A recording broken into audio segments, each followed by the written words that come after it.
नमस्कार साथियों, कैसे हैं आप लोग। आई होप आप लोग बहुत अच्छे होंगे और मजे में होंगे। तो आइए आज की इस वीडियो में हम लोग देखते हैं कक्षा 10वीं के इतिहास का पहला अध्याय यूरोप में राष्ट्रवाद। इसी वीडियो में इस अध्याय को पूरा खत्म कर देंगे, ठीक है। और हाँ भैया, एकदम शुद्ध देसी भाषा में आप लोग को समझ में आ जाएगा।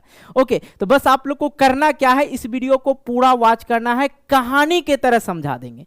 मतलब इसके बाद आप लोग को दूसरा कोई भी वीडियो देखने की जरूरत नहीं है, पूरा का पूरा कहानी आप लोग को समझ में आ जाएगा। किसका? यूरोप में राष्ट्रवाद। और हाँ, मैंने वादा किया एकदम कहानी की तरह समझाऊंगा, शुद्ध देसी भाषा में, किताबी भाषा में नहीं, शुद्ध देसी भाषा में, अपना भाषा में। ओके, तो देखो भाई, अध्याय का जो नाम क्या है, अध्याय का नाम है यूरोप में राष्ट्रवाद। यूरोप में राष्ट्रवाद। तो सबसे पहले हम आपको इस यूरोप के बारे में समझाते हैं, ओके ना। देखो भाई, यूरोप क्या है? यूरोप जो है एक महादेश है, या महादेश बोलिए या महाद्वीप बोलिए।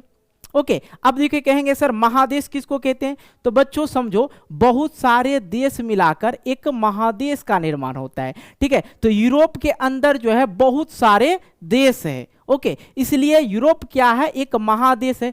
तो आपके मन में सवाल आता होगा कि सर भारत तो महादेश के अंतर्गत में आता होगा, भारत भी किसी महादेश के अंतर्गत तो आता होगा। तो जी, एशिया महादेश के अंतर्गत भारत भी आता है। तो समझ गए। आइए दिखाते हैं आपको कुछ चीजें। देखो, दुनिया में कुल 7 महाद्वीप या महादेश है। दुनिया में, पूरे वर्ल्ड में, पूरे दुनिया में कितने महादेश? तो कहेंगे 7। अब देखो, और 7 महादेश जो है उसका नाम क्या है? एशिया। आपके एशिया के अंतर्गत ही क्या आ जाता है? अपना भारत देश भी आ जाता है, और सबसे बड़ा एशिया ही। उसके बाद अफ्रीका, उत्तरी अमेरिका, दक्षिण अमेरिका, फिर देखो अंटार्कटिक और यूरोप और ऑस्ट्रेलिया, ठीक है। बच्चों समझ में आया? अब एक चीज और मैं आपको क्लियर करवा देना चाहता हूं। देखो, उसी प्रकार से 5 महासागर है, ठीक है। क्या है? 5 महासागर है। सबसे बड़ा प्रशांत महासागर, ठीक है, अटलांटिक, ठीक है, अटलांटिक महासागर, हिंद महासागर, आर्कटिक महासागर, ठीक है, और जो है दक्षिणी महासागर। ये चीज तो इसमें नहीं पूछा गया है इस किताब में, लेकिन मैं आपको जानकारी के लिए बता दिया। ओके, आ जाओ। अब देखो, यहाँ पे हम आपको यूरोप का एक दृश्य दिखा रहे हैं। देखो, यूरोप के अंतर्गत जो है बहुत सारे देश दिख रहे हैं। ये जो छोटे छोटे दिख रहे हैं सब देश ही है। तो अब कहेंगे कि सर यूरोप के अंदर कितने देश है? अगर देखा जाए संयुक्त राज्य के अनुसार 44 देश है। कितने? 44 देश है। अगर आप लोग यूरोप के वेबसाइट पे चेक करेंगे, यूरोप के अगर वेबसाइट पे चेक करेंगे तो कहीं पे आपको 46 बता देगा, कहीं पे 48 बता देगा, कहीं पे 50 भी बता देगा, लेकिन 44 देश आप लोग को याद रखना है। तो यहाँ पे देखो, ये जो है यूरोप में राष्ट्रवाद, हम लोग पढ़ने वाले क्या है? यूरोप में राष्ट्रवाद। अगर आप लोग को दिख रहा होगा, यहाँ पे क्या लिखा हुआ? फ्रांस, ठीक है। फ्रांस से ये जो है, यहीं से ये कहानी शुरू होती है यूरोप की राष्ट्रवाद। ये जो पूरे मैप है, ये जो पूरे मैप आप लोग देख रहे हैं, नक्शा देख रहे हैं, ये किसका है? यूरोप का है। और यूरोप में जो है क्या होता था? उस समय राजा रहता था। नहीं समझे? अभी जैसे हम लोग का जो है बिहार का सीएम है, ठीक है, मुख्यमंत्री है, तो एक तरह से वो भी राजा है। तो यहाँ वहां पे क्या होता था? पहले जमाने में क्या होता था? राजा होता था, और राजा हम लोग क्या बन जाते थे? प्रजा। राजा जो भी बोलता था, राजा का जो भी निर्णय होता था वो सर्वमान होता था, उसे सबको मानना पड़ता था। ओके, मतलब वहां पे राजतंत्र था। जो राजा के अनुसार चले वो राजतंत्र हो गया। जो प्रजा के अनुसार, हम लोग तो चुनते हैं ना जी, मंत्री को हम लोग चुनते हैं, है कि नहीं? हम लोग अगर वोट नहीं देंगे तो मंत्री बनेगा? मेरा मन है किसी और को बनाने का मंत्री, तो वही बनेगा। लेकिन वहां पे क्या था उस समय? यूरोप में क्या था? राजा का बेटा ही राजा बनेगा, राजा का बेटा ही राजा बनेगा। तो ये कहानी जो शुरुआत होगी, ये फ्रांस से ही शुरुआत होती है। और वहां के राजा कौन थे? लुई। देखो, वहां के राजा कौन थे? लुई थे। लुई। अब ये लुई देखिए, लुई में कहानी क्या है भैया? लुई जो नाम था, लुई पहला, दूसरा, चौथा, पांचवा, छठा, ऐसे नाम था उन लोग का। तो लुई 16वां जो आता है, इसको जो है वहां के जनता जो है, ये बड़ा दुराचारी आदमी था लुईस 16। आगे कहानी हम आपको बताएंगे, अभी तो हम मैप से बता रहे हैं, टेंशन नहीं लीजिए। तो ये लुईस 16 को जो है वहां फ्रांस की जनता ने क्या क्या फांसी पे लटका दिया राजा को, समझे। अब फांसी पे लटका दिया तो वहां पे राजा खत्म हो गया। तब वहां पे क्या हुआ, प्रजातंत्र होने लगा, मतलब लोगों का चलने लगा। फिर वहां पे क्या हो जाता है, राजतंत्र शुरू हो जाता है।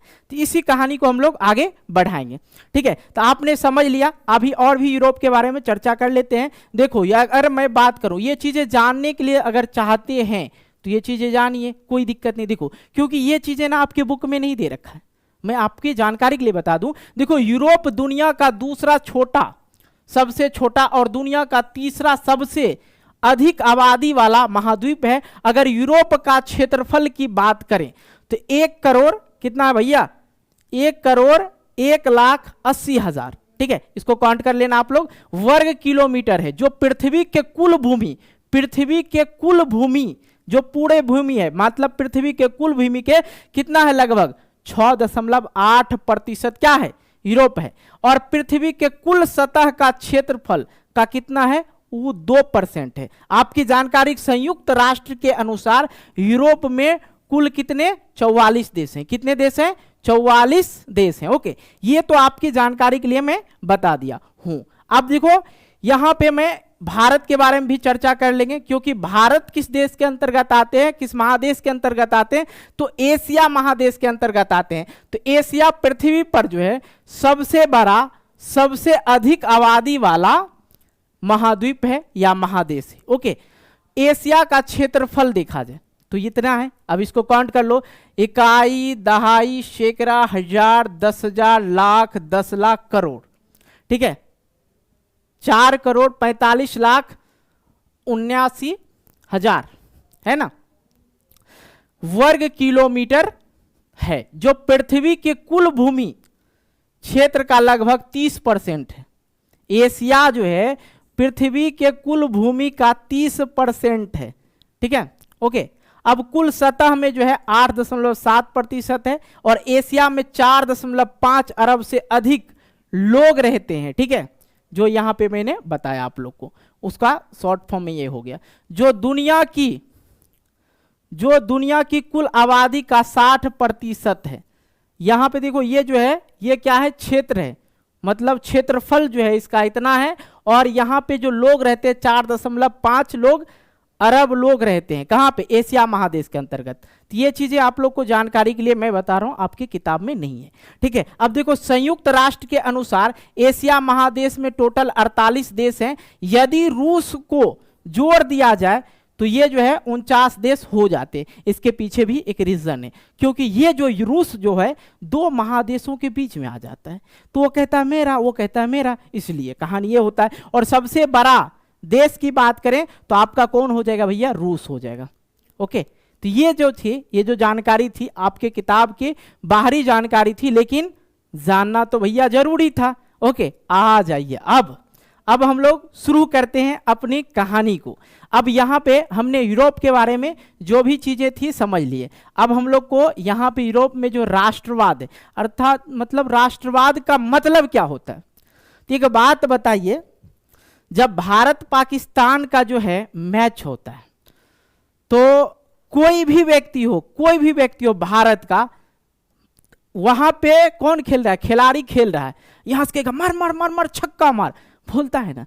तो ये जो अंदर से जो आवाज निकलती है टीवी पे देख के, वहां पे प्लेयर मारे न मारे, यहाँ पे अरे यार छूट गया, तो ये जो चल रहा है दिल में, जो चल रहा है, यही तो राष्ट्रवाद है। अपने देश के प्रति हित, प्रेम, ये सब क्या है, देशभक्ति, ये सब क्या है, राष्ट्रवाद है। अपने राष्ट्र के प्रति स्नेह, प्रेम, देशभक्ति की भावना को ही राष्ट्रवाद कहा जाता है। अब देखो यहां पे एक चीजें और चल रही है, शायद मुझे नहीं बोलना चाहिए लेकिन बोल्ड हैं, जो हैं एक बाबा हैं, कोई बाबा हैं शायद बागेश्वर वाले बाबा, ठीक है। चलो बढ़िया है, अच्छे व्यक्ति हैं, मैं उनकी हिनाई नहीं कर रहा हूं, लेकिन उनका कहना है कि हिंदू राष्ट्र को निर्माण करेंगे अपने भारत के अंतर्गत। लेकिन भाई हिंदू राष्ट्र निर्माण करने के लिए या कोई भी राष्ट्र निर्माण करने के लिए उसके लिए क्या चीजें होती वो जान लीजिए आप लोग। देखो राष्ट्र कोई भी निर्माण हो, राष्ट्र निर्माण के लिए क्या क्या चीजें हैं किताब के अनुसार मैं बता रहा हूं, उस बाबा के खिलाफ हम नहीं जा रहे हैं। अब देखो अर्नेस्ट रेनर के अनुसार जो है समान नस्ल धर्म भाषा से बने क्षेत्र को राष्ट्र कहते हैं। तो यहां पे अगर मैं देखूं तो भारत में अगर देखा जाए तो भारत में समान नस्ल है, समान भाषा है जी बिल्कुल नहीं है। समान धर्म के लोग हैं नहीं। भारत एक ऐसा देश है जहां पे बहुत भाषा बोला जाता है, हर एक क्षेत्र में जाइए। अब यहाँ स्टेट चेंज कर लीजिए ना, स्टेट चेंज कीजिएगा भाषा चेंज हो जाता है, खाना पीना चेंज हो जाता है, ठीक है। तो और यहाँ पे धर्म भी अलग अलग के लोग, सभी धर्म के लोग रहते हैं, सभी संप्रदाय के लोग रहते हैं भारत में। इसलिए भारत राष्ट्र नहीं है क्योंकि यहाँ पे सामान्य भाषा बोलने वाले लोग नहीं है, समान नस्ल के लोग नहीं है, समान धर्म के लोग नहीं है, समान संप्रदाय के लोग नहीं है। ओके ठीक है। तो आप लोग को समझ में आया कि भैया राष्ट्रवाद किसको कहेंगे, समझ में आया ना। आ जाइए अब हम आपको बताते हैं ये जो है ये कौन है भाई, ये कौन है, ये है आपका लुई 16वां। कौन है, लुई 16वां, ठीक है। अब ध्यान दीजिएगा यहाँ पे आज के समय में यूरोप में 44 देश है। ओके 1850 से पहले निरंकुशवाद शासन चल रहा था। वहां के लोग राजाओं के दुराचारी से परेशान होकर, ठीक है। अब ये जो क्रांति क्यों हुआ ये चीजें समझना आप लोग को, क्रांति कर दिया था। और सबसे पहला क्रांति कहां हुआ था, फ्रांस में हुआ था। उस समय फ्रांस के राजा कौन थे, लुई 16वां, जो कि बहुत ही ज्यादा अत्याचारी था। अब ध्यान समझिएगा ये कहानी जो शुरू होता है कहां से, 1850 से कहानी शुरू होता है।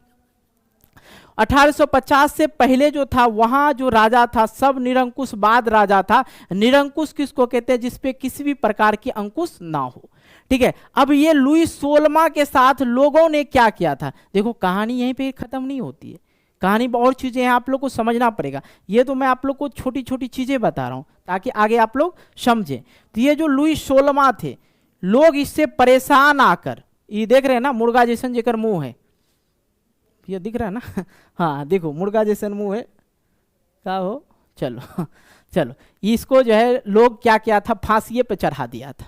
बड़ा अत्याचारी आदमी था, ठीक है। तो इसको लोग क्या किया था, फांसी पे चढ़ा दिया था, मार दिया था, ठीक है। अब ये कहानी आपको मैंने पहले भी बता चुका था। अब आ जाओ एक चीज और समझते हैं हम लोग, क्या, वियना कांग्रेस। तो भैया वियना कांग्रेस क्या है ये चीज समझ लेते हैं आगे, और भी इस चीज को सभी चीज को हम लोग डिटेल में समझेंगे, ठीक है। देखो यूरोपीय देश के राजदूतों का एक सम्मेलन था जो कि 18 सितंबर से 14 जून तक 1815 को वियना में आयोजित किया गया था। इसकी अध्यक्षता ऑस्ट्रिया राजनेता मेटरनिख ने की था। बस में वियना कांग्रेस क्या था, तो वियना में होने वाला सम्मेलन को वियना सम्मेलन कहा गया। अब ये कब हुआ था, तो ये हुआ था 1815 में। और इसकी अध्यक्षता कौन कर रहा था, तो कौन कर रहा था, मेटरनिख ने कर रहा था। हो गया क्लियर, इसी चीज को समझना था। अब देखो कांग्रेस का मुख्य उद्देश्य फ्रांसीसी क्रांतिकारी युद्ध, नेपोलियन युद्ध और पवित्र रोमन साम्राज्य के विघटन से उत्पन्न होने वाली कई मुद्दों का समस्याओं को हल करने का था। इस सम्मेलन में जो था, इस वियना कांग्रेस सम्मेलन के बाद जो ये जो बैठक रखा गया था, इसका मुख्य उद्देश्य क्या था, जो क्रांतिकारी था।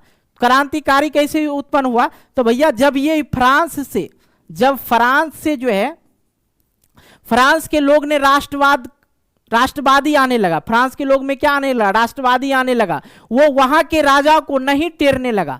वहां पे जब मार दिया था लुई 16वां को, जब वहां पे क्या चलने लगा, प्रजातंत्र चलने लगा और वहां के लोग सुख संपदा से रहने लगा, तो दोसर देश वाला नहीं समझेगा हम कष्ट में रह रहा, हम राजा के मुंह मोड़ दे। तो वो चीज राष्ट्रवाद जो है पनपने लगा। तो वहीं से ये कहानी शुरू होता है। तो ये लोग बैठ के चिंतित थे कि भैया क्रांतिकारी आदमी को हम पहले दबोचेंगे। तो महात्मा गांधी के बारे में सुने हैं ना जी, महात्मा गांधी क्या कहते थे, मारो नहीं।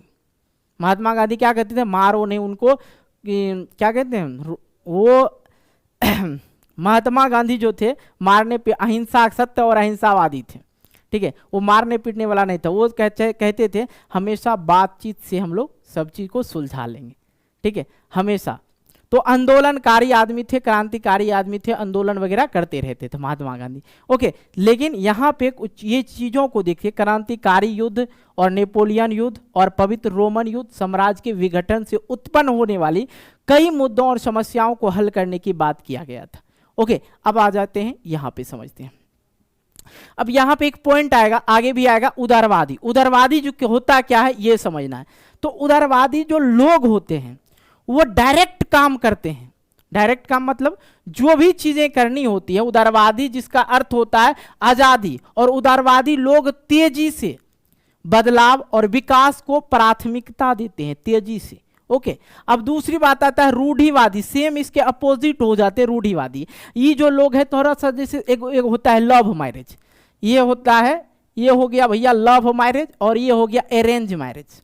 लव मैरिज कैसे होता है, सिंदूर दिया शादी संपन्न, ठीक है। अब ये जो है अरेंज मैरिज में क्या होता है, पहले लड़का देखेगा, उसके बाद लड़की देखेगा, फलदान होगा, अलदान होगा, ओकर बाद हम यहाँ से 100 गो लड़का जाएगा, बाराती जाएगा, उसके बाद लड़की को लेके आएगा, समझे। तो ये होता है अरेंज मैरिज में। तो ये जो है सेम उसी के उल्टा होता है रूढ़िवादी। रूढ़िवादी ऐसी राजनीतिक दर्शन जो परंपरा, स्थापित संस्थाओं और रिवाजों पर जोर देती है और धीरे धीरे विकास को प्राथमिकता देता है, उसे ही हम लोग क्या कहते हैं, रूढ़िवादी कहते हैं। उदारवादी में क्या होता है, जिसका अर्थ होता है उदारवादी का आजादी, और इसमें तेजी बदलाव चाहिए, और बदलाव को ही और विकास को ही ये क्या देते हैं, प्राथमिकता देते हैं। तो ये शब्द जो है आप लोग को आगे भी मिलेगा, इसलिए मैं यहीं पे कंप्लीट करवाता हूँ। अब देखो इस नेपोलियन के बारे में समझ लेते हैं, ठीक है। अब भैया नेपोलियन जो थे, नेपोलियन का जन्म हुआ था 15 अगस्त 1969 ईस्वी में, सॉरी 1769 ईस्वी में, याद रखिएगा। एक महान सम्राट था जिसने अपने व्यक्तित्व और कार्य से पूरे यूरोप का जो इतिहास को प्रभावित कर दिया था, ठीक है। और उसने अपनी योग्यता के बल पर 24 वर्ष के उम्र में ही क्या बन गए, वो सेनापति बन गए। और भैया इतने नहीं, राज भी किए। देखिए उसने कई युद्ध, सेनापति का मतलब समझते हैं जी, नहीं समझते होंगे। देखिए देखो भैया गमछा किधर गया हमारे, हाँ थोड़ा सी मुंह कान पोंछना जरूरी है। देखो गर्मी लग रहा है थोड़ा सा, देखो हम लोग बिहार के आदमी हैं तो गमछा से तो मुंह पोंछते ही हैं, चलो कोई नहीं। सेनापति किसको कहते हैं, सेनापति किसको कहते हैं। अब देखिए जैसे 10 गो लोग का होता है, एक ग्रुप में एक मालिक होता है, इधर चलना है उधर चलना है, ये करने वाले ही सेनापति होते थे। मतलब 100 सेना को एक सेनापति होते थे, उसके आदेश पे बाकी सब काम होते थे, ठीक है। तो वो जो है 24 वर्ष की उम्र में ही आयु में सेनापति बन गए, और उसने कई युद्धों में फ्रांसीसी सेना को जीत दिलाई थी, ठीक है। और लोकप्रियता इतना हासिल कर लिया कि भैया आगे चल के फ्रांस का वो क्या बन गए, शासक बन गए। अब लोग इनको तो बहुत चाहने लगे, लेकिन ये भी आगे चल के दोगलापन कम किया था, दोगलापन वाला काम किया था। आगे चर्चा करेंगे, टेंशन नहीं लेना है।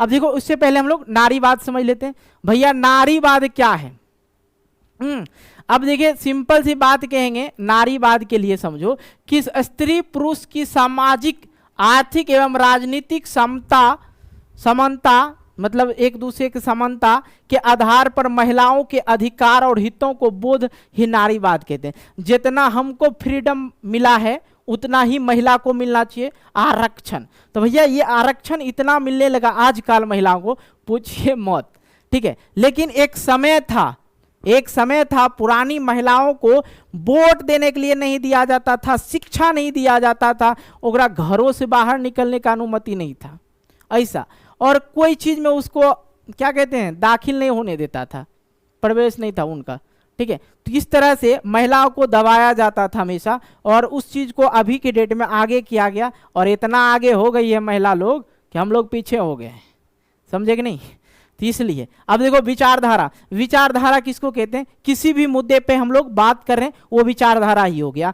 तो एक खास प्रकार की सामाजिक एवं राजनीतिक दृष्टिकोण इंगित करने वाली विचारों को ही क्या कहते हैं, विचारधारा कहते हैं। ये छोटे छोटे जो शब्द हैं इसको मैं थोड़ा आप लोग को इस तरह बताऊंगा ताकि आप लोग को समझ में आ जाए। अब ये शब्द जो है आप लोग को प्रभावित करता आगे जाके, प्रभावित मतलब दबाव डालते भैया ये विचारधारा क्या है, तो इसलिए मैं इस छोटे छोटे शब्द को बताते चलता हूं। आगे देख लेते हैं।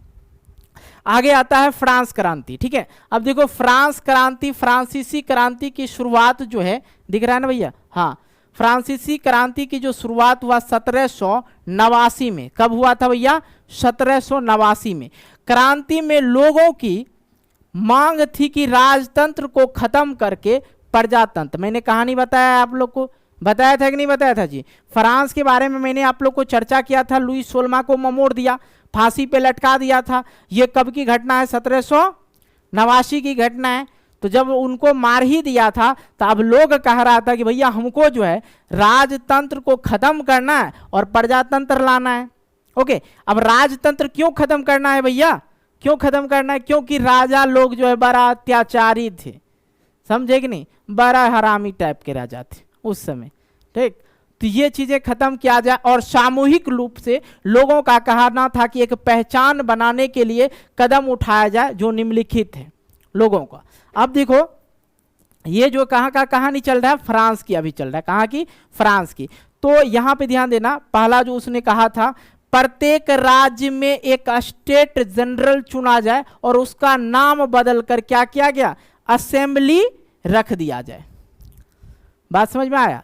उसका जो मांग था कि पहला मांग था कि भैया राजतंत्र को खत्म करके प्रजातंत्र लाया जाए और समाज के लिए जो बेहतर है, जो सबों के हितों के लिए हो, वो काम किया जाए। तो प्रत्येक राज्य में एक स्टेट जनरल चुना जाए और उसका नाम जो है बदल कर क्या रख दिया गया? असेंबली रख दिया गया। दूसरी बात की फ्रेंच भाषा को राष्ट्रभाषा घोषित कर दिया जाए, फ्रेंच भाषा को राष्ट्रभाषा घोषित कर दिया जाए।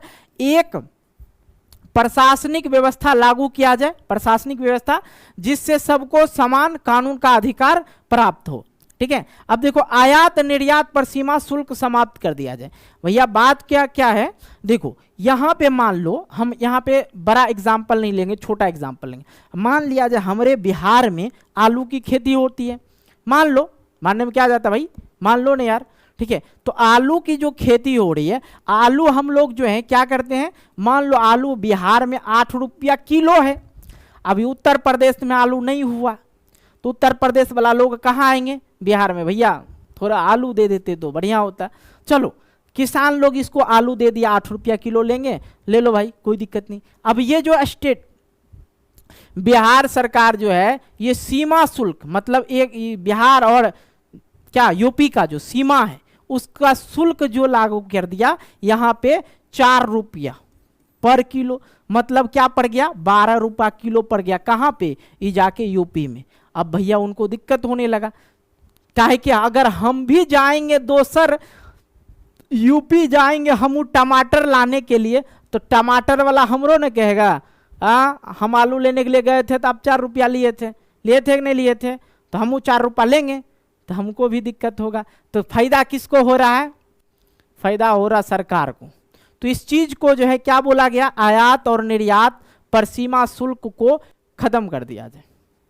ठीक है, आइए ये चीजें समझ में आ गया। आइए आगे हम आपको समझाते हैं। अब 1804 में नेपोलियन शासनकाल, ठीक है, 1804 में जो है कौन आया? नेपोलियन शासनकाल आया। तो नेपोलियन कैसे आया ये चीज मैं आप लोग को समझा चुका हूं, समझाया है कि नहीं समझाया है जी? हाँ, भूल गए हैं? देखिए पीछे हम आपको समझाए थे कि भैया नेपोलियन जो है 24 वर्ष की उम्र में ही सेनापति बन गए और फ्रांस के सेना को बहुत सारे युद्ध में जिताए थे और उसके बाद वो जो है सेना से क्या बन गए? शासक भी बन गए थे। तो कहानी है कि 1804 में नेपोलियन शासनकाल, जब नेपोलियन फ्रांस पर अपना शासन चलाना शुरू किया, अब लोग भी तो उनको मानते थे, फ्रांस के लोग नेपोलियन को तो बहुत चाहते थे, लोकप्रियता हासिल कर लिया था वहां पे। हाँ, उन्होंने प्रजातंत्र को हटाकर फिर से वहां पे राजतंत्र स्थापित कर दिया। देखिए नेपोलियन आया, बोला भैया अब हम जो हैं यहाँ का शासक बनते हैं और हम जो हैं लुई फिलिप, याद रखिएगा, पहले जब ये शासन करने आया तो 1804 में जब ये नेपोलियन शासन करने आया था, कहाँ पे? फ्रांस में। तेरा भेंट हुआ था केरा से? लुई फिलिप से। और लुई फिलिप के था लुई 16 लुई 14 के जो भी रहे, चचेरा मसेरा भाई भतीजा था, समझे। अब ये जो है उससे मिला, बोला रे भाई तो शासक बनेगा, तुम शासक बनेगा कि नहीं बनेगा, बोला नहीं हमरा से नहीं चलेगा, एगो बना था उरा तो टपका दिया, तो आप ही बन जाइए ना। तो नेपोलियन बन गया वहां का शासक, और बना तो उसने क्या किया भैया, सबसे पहला काम क्या किया, उसने प्रजातंत्र को हटाकर फिर से वहां पे राजतंत्र लागू कर दिया। तो अब फिर भी वहां के जो लोग थे बोले भैया ये तो अच्छे आदमी हैं, क्या करेंगे, चलो जो भी करेंगे हम लोग के लिए अच्छा ही करेंगे, ठीक है। तो थोड़ा सा हम पानी पी लेते हैं, कोनो दिक्कत जी नहीं ना। हाँ वीडियो अच्छी लगी थी यार, वीडियो को लाइक करो। और हाँ भैया पीडीएफ वगैरह का झंझट नहीं लेना है, पीडीएफ आप लोग को जो है गूगल या क्रोम ब्राउजर में आप लोग सर्च कर लीजिएगा आर्यन ऑनलाइन क्लासेस। क्या सर्च करेंगे, आर्यन ऑनलाइन क्लासेस, वेबसाइट पे जाके ना डाउनलोड कर लीजिएगा। अब बाकी जरा पैसा देने वाला है तो पैसा दे के कोर्स खरीद रहे हैं बहुत सारे बच्चे, हम पैसा नहीं ले रहे बाबू अभी, ठीक है। तो इस पे जाके आप लोग पीडीएफ डाउनलोड कर ले, कोई दिक्कत की बात नहीं है। ओके अब देखो, जब ये नेपोलियन जब वहां पे शासन करने लगा, प्रजातंत्र को हटा के राजतंत्र दे दिया, ठीक है। राजतंत्र प्रजातंत्र समझते हैं ना, प्रजा के प्रजा पर जहां पे राज हो, प्रजा के अनुसार जहां पे सरकार बने, प्रजातंत्र हो गया। राजतंत्र जहां पे राजा का चले वो राजतंत्र हो गया। ओके आवाज आ रही, ठीक है। चलो कानून के समक्ष सबको बराबर रखा गया। क्या बोला भैया, कानून के समक्ष सभी इंसान को बराबर रखे, कौन नहीं चाहता, सही है। चलो दूसरी बात की संपत्ति के अधिकार को सुरक्षित बनाया गया, ये भी सही है। अब देखो भूदासत्व और जागीरदारी से मुक्ति दिलाई।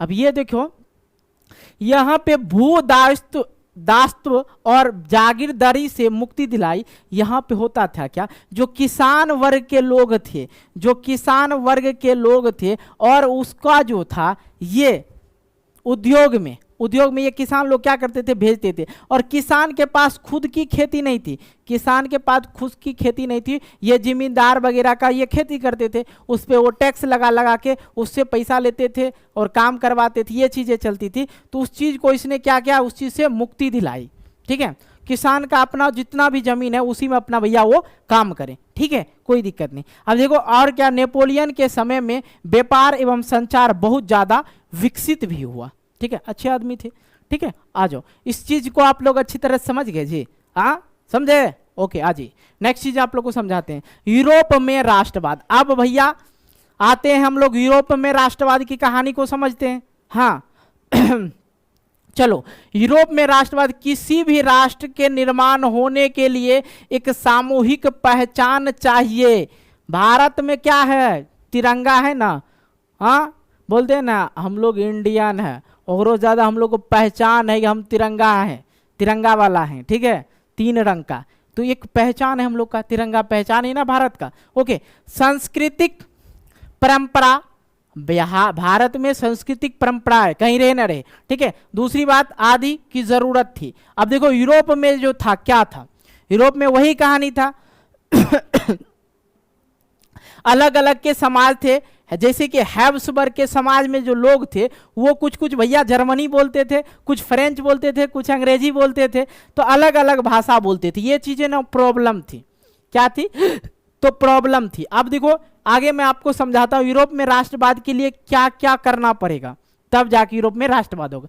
पहली चीज ये समझ लेते हैं, यूरोप में समाज की संरचना को समझाएंगे आप लोग को। यूरोप में जो है राष्ट्रवाद के लिए जरूरत चीज क्या था, कि यूरोप में समाज की संरचना का आप लोग पहले समझो, कि यूरोप में जो समाज थे वो क्या थी। दूसरा बात हम आप लोग को समझाएंगे उदारवादी राष्ट्रवाद क्या होता है। तीसरा चीज आप लोग को समझाएंगे रूढ़िवादी, और चौथा चीज आप लोग को समझाएंगे क्रांतिकारी। तब जाकर आप लोग को यूरोप में राष्ट्रवाद समझ में आएगा। ओके आ जाओ भाई, सबसे पहले हम लोग समझ लेते हैं क्या, यूरोपीय समाज की संरचना। ध्यान से समझिएगा भैया। अब देखो 19वीं शताब्दी के पहले 2 भागों में बांटा गया था, नहीं समझे। यूरोप के जो समाज थे, यूरोप में जो समाज थे वो 19वीं शताब्दी से पहले 2 भाग में बांटा हुआ था। अब कौन कौन से वो भाग था, एक तो उच्च वर्ग था, एक निम्न वर्ग था। उच्च वर्ग को भैया क्या बोला जाता था, कुलीन वर्ग। क्या बोला जाता था, कुलीन वर्ग बोला जाता था। और निम्न वर्ग को क्या बोला जाता था, कृषक वर्ग बोला जाता था, ठीक है। अब देखो उच्च वर्ग के लोग जो थे, अब उच्च वर्ग के लोग जो होते हैं अमीनदा, उच्च वर्ग मतलब समझते हैं, हाँ, उच्च लोग उनको जमीन भी था, जगह भी थी, संपत्ति भी थी, और उसकी संख्या बस कम थी। उच्च लोग की जो संख्या थी कम थी और निम्न लोग की जो संख्या थी अधिक थी, लेकिन उच्च लोग का जो था वर्चस्व ज्यादा था। हाँ, हम तो ये कर देंगे, हम वो कर देंगे, वर्चस्व समझते हैं ना, उन लोग का चाल ढाल जो है ज्यादा था। अब ये जो था निम्न लोग में जो था संख्या तो इनकी बहुत ज्यादा थी, लेकिन इनका चलता नहीं था। ऐसा ऐसा आदमी था निम्न वर्ग में, इनके पास घरों नहीं रहता था, किराए के मकान में रहता था। चलिए देखिए, देखिए उच्च वर्ग और जिसे कुलीन वर्ग कहा था, उच्च वर्ग में कम जनसंख्या तथा उच्च वर्ग में वर्चस्व जमाने वाले लोग थे, जमींदार यानी ढेर सारे जमीनों के मालिक, सभी अधिकार दिए जाते थे। अब निम्न वर्ग जो हो गया जिसे कृषक वर्ग कहते हैं, निम्न वर्ग का जनसंख्या बहुत ही अधिक था।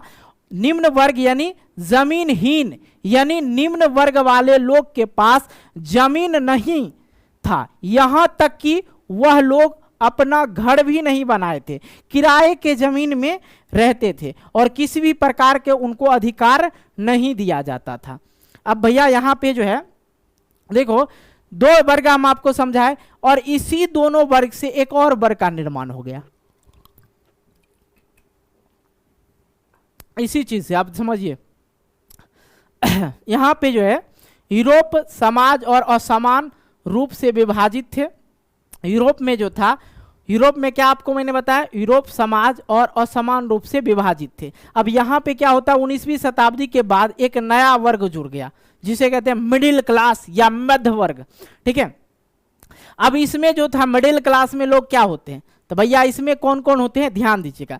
इसमें होते हैं डॉक्टर, ठीक है, ये डॉक्टर हो गया, इंजीनियर जो था, ठीक है, वकील जो था, जज जो था, मतलब कहा जाए तो पढ़े लिखे लोग थे। क्या थे, पढ़े लिखे लोग थे। कौन से वर्ग में, मिडिल क्लास में, मध्यम वर्ग में। ठीक है, मध्यम वर्ग में। अब यहाँ पे ये चीजें समझनी होगी कि मध्यम वर्ग में जो लोग थे वो लोग सभी लोग पढ़े लिखे होने के कारण उदारवादी राष्ट्रवाद की मांग की। अब देखो भैया जो पढ़े लिखे होते हैं ना वो मांग तो जरूर करेंगे, कितना दबाइएगा, गरीब आदमी को दबाया जाता है। ठीक है, अगर पढ़े लिखे इंसान रहे तो दबना नहीं चाहता, उनको कानून और हर चीज पता रहता है।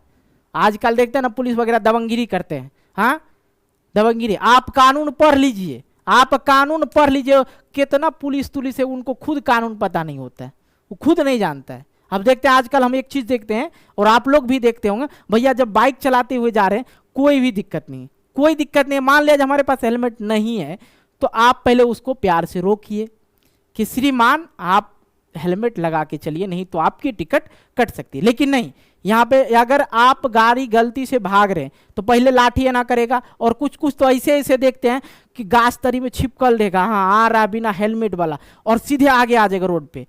ये कोनो तरीका हुआ जी, नहीं होना, ऐसा नहीं होना चाहिए। और अगर आप पढ़े लिखे रहेंगे तो उनको समझा सकते हैं, हे भैया ऐना नहीं होगा। कोई क्या करता है, चाबी खींच लेगा बाइक का, ये कौन से रूल में लिखा है जी चाबी खींचने वाला, लेकिन खींचता है ना तो गलत करता है। क्या करता है वो, गलत करता है, और उस पर चढ़ जाइएगा। हाँ बताइए आप चाबी क्यों खींचे। कुछ आदमी आजकल देखते हैं मोटो ब्लॉगर वगैरह, चाबी क्यों खींचे, चाबी के मुंह बंद हो जाता है। लेकिन क्या कीजिएगा, बिहार है भैया। चलिए, तो ये लोग जो है डायरेक्ट बोला कि हमको उदारवादी राष्ट्रवाद चाहिए। उदारवादी मतलब जानते हैं ना, लव मैरिज, उदारवादी ने बताए थे लव मैरिज। ठीक है, तो लव मैरिज क्या होता है, जल्दी हमको बदलाव चाहिए, यही ना, आगे समझाते हैं आपको। अब देखो उदारवादी राष्ट्रवाद में व्यक्तिगत स्वतंत्रता, कानून के समक्ष सब एक समान, सरकार के पक्षधर और बाजार की स्वतंत्रता चाहिए। ठीक है, अब इस उदारवादी राष्ट्रवाद के चलते राष्ट्रवाद के विचार सब जगह फैलने लगा। बात समझ में आया। अब देखिए भैया हुआ कि चलो भैया हम जुल्फी नहीं झाड़ रहे हैं, बस ये पसीना जो है ना ये पोंछना पड़ रहा है। अब देखो होता क्या, ध्यान समझना। अब देखो ये जो है उदारवादी राष्ट्रवाद जब चालू हुआ तो यहाँ के लोग सब सुरक्षित रहने लगे, मजा मारने लगे। अब मजा मारने लगे तो अब क्या हुआ, ये चीज फैलने लगा सब लोग को, अरे भैया उधर उदारवादी राष्ट्रवादी हो रहा है, हम लोग तनिक सरकार से लड़ेंगे तो हम लोग को भी कुछ ना कुछ छूट मिलेगा।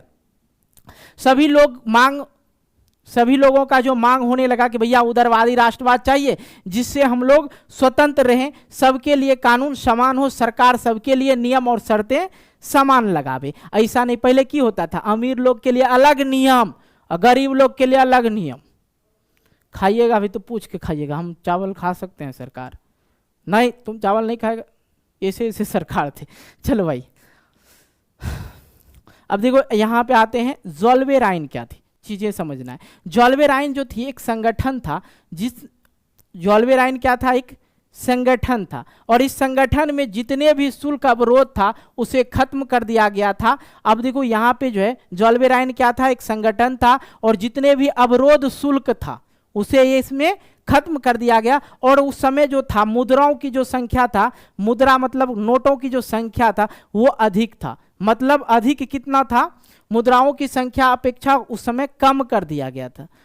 क्योंकि अब देखो क्यों कम कर दिया गया था, क्योंकि प्रत्येक राज्य में अलग अलग मुद्रा चलती थी, प्रत्येक राज्य में अलग अलग मुद्रा चलती थी। अभी तो हम लोग देखें तो भारत में जो मुद्रा चलती है, भारत में क्या चलता है भैया, रुपया चलता है। क्या चलता है, रुपया चलता है, ठीक है। अमेरिका की बात करें, अमेरिका में क्या चलता है, डॉलर चलता है। क्या चलता है भैया, डॉलर चलता है। तो पहले जो था एक स्टेट, जैसे अपना बिहार में जो है अलग रुपया चलता था अलग, और झारखंड में मानना आप लोग को, झारखंड में मतलब एक स्टेट से दूसरा स्टेट जैसे जाइएगा पैसा चेंज हो जाता था, ठीक है। क्योंकि मुद्राओं की संख्या पहले की अपेक्षा कम कर दिया गया, क्योंकि पहले जो थी प्रत्येक राज्य में अलग अलग मुद्राएं चलती थी। अब बात करते हैं जिससे व्यापारियों को जो है बहुत ज्यादा दिक्कत होता था। व्यापारी जो दूसरे स्टेट से इस स्टेट में, इस स्टेट से उस स्टेट में व्यापारी लोग ज्यादा करते थे, ये चीजें करना पड़ता था। तो पैसों को बदलने में और हर राज्य में अपना अपना सिक्का हुआ करता था उस समय, लेकिन मुद्राओं की संख्या कम करके दो कर दिया गया। कितना कर दिया गया, 2 कर दिया गया। और इससे पहले कितना था, 30 था, ठीक है। इससे पहले कितना था सिक्का, 30 से भी ज्यादा था। देखो गला फंस रहा, पानी पी लेते। हेलो, आवाज जा रहा ना जी? अब ये ज़ोल्वेराइन आप लोग को समझ में आ गया। ज़ोल्वेराइन क्या था, ज़ोल्वेराइन क्या था, एक संगठन था, ओके। अब इस संगठन में क्या क्या अवरोध शुल्क को माफ कर दिया गया। हर एक राज्य में हर एक तरह के पैसे चलते थे, उसे क्या कर दिया गया, बैंड कर दिया, भैया 2 सिक्का ही चलेगा, 2 चीजें ही चलेगा। तो 30 से अधिक चलता था, पहले कितना चलता था, 30 से अधिक। और ये चेंज एक्सचेंज कराने में जो है किनको दिक्कत होता था, व्यापारी लोग को दिक्कत होता था। ये चीजें, इस चीज को भी खत्म कर दिया, किसके संगठन से, ज़ोल्वेराइन के संगठन से। अब आती है बात किसका, नेपोलियन के समय में केवल पुरुष जिसके पास धन हो। अब यहां से इसका चलने लगा खटपटी, ठीक है। ज्यादा दिन राज करेगा ना तो अगर हो जाता है, हाँ समझे कि नहीं। तो ये चीजें जो थी नेपोलियन के समय में केवल जिसके पास धन हो वही वोट दे सकते, वो भी पुरुष। अब यहाँ पे क्या हो गया, रूढ़िवादी। अब रूढ़िवादी के बारे में हम समझाएंगे। रूढ़िवादी से पहले समझाए थे, कौन सा, अरेंज मैरिज, थोड़ा धीरे धीरे प्रोसेस करके, ठीक है। रूढ़िवादी 1815 के समय नया रूढ़िवादी आया। अब देखो 1815 में नेपोलियन को हरा दिया गया, नेपोलियन हरा, एक सेकेंड यार, 1815 में नेपोलियन को हरा दिया गया, ठीक है। अब इसके लिए कौन हराया था भैया, हराया था ऑस्ट्रेलिया, परसा, रूस, ब्रिटेन ने मिलकर नेपोलियन को पराजित कर दिया, हरा दिया। अब कौन सी लड़ाई में हराया था, वाटरलू की लड़ाई में। वाटरलू की लड़ाई में जो है नेपोलियन को हरा दिया गया था। अब इसके बाद यूरोप सरकार पारंपरिक संस्थाएं एवं परिवार को बनाए रखना चाहता था। इसके लिए उन्होंने नेपोलियन के समय में जितने भी बदलाव हुआ था भैया उन सब को जो है उसने क्या किया, खत्म कर दिया, ठीक है। जिसके लिए एक समझौता किया गया जिसका नाम था क्या, वियना समझौता। और ये वियना समझौता कब हुआ था, 1885 में हुआ था। नहीं समझ में, फिर से एक बार चलो देखो। नेपोलियन के समय में केवल पुरुष जाति को ही वोट देने का अलाउ था, ठीक है। और रूढ़िवादी जो आया 1815 में आया। और 1815 में क्यों आया, तो क्योंकि 1815 में नेपोलियन हार गए थे। हराने वाले कौन कौन थे, ऑस्ट्रेलिया, परसा, रूस और ब्रिटेन ने मिलकर नेपोलियन को हरा दिया। और नेपोलियन जैसे हरा तो उसने यूरोप में समाज में क्या क्या, यूरोप के समाज में क्या क्या उसने पारंपरिक संस्थाएं, ठीक है, संस्थाएं एवं परिवार को बनाए रखना चाहता था, कौन, वहाँ की सरकार, ये सब जो थे, ठीक है। उसके लिए उन्होंने क्या क्या, नेपोलियन के समय जितने बदलाव हुआ था उन सबको खत्म कर दिया गया और उसके लिए एक नया समझौता बनाया जिसका नाम क्या था, वियना समझौता था, जो कि 1885 में हुआ। ओके, आ जाओ भाई। अब वियना समझौता में हुआ बदलाव, क्या क्या हुआ वियना समझौता में बदलाव, उसके बाद जो रूढ़िवाद के बाद जो बदलाव हुआ, जो नेपोलियन के समय में था उस चीज को बदल कर क्या कर दिया।